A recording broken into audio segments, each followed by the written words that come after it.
Welcome to the Slop Temple. We pray this video helps. You start by locking in the essentials. Decide why you're buying shares and how long you'll hold them. Once done, pick the account type that matches taxes and goals: brokerage for trading, IRA for tax advantage savings, and fund it via ACH or wire.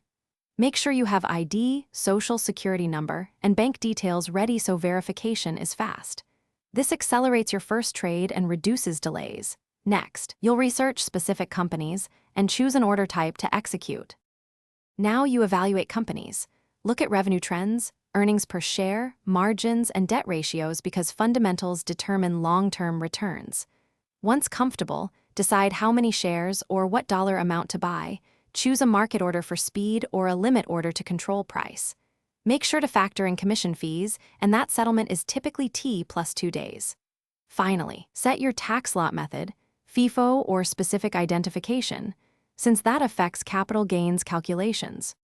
Execute the trade and immediately save the confirmation. Verify the executed price, quantity, fees, and confirmation ID so records match.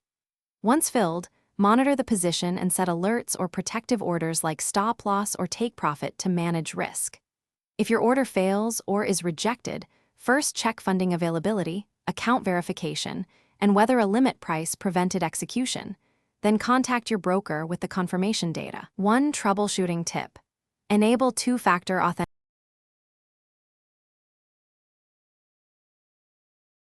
Thanks for watching. Consider subscribing if we helped you.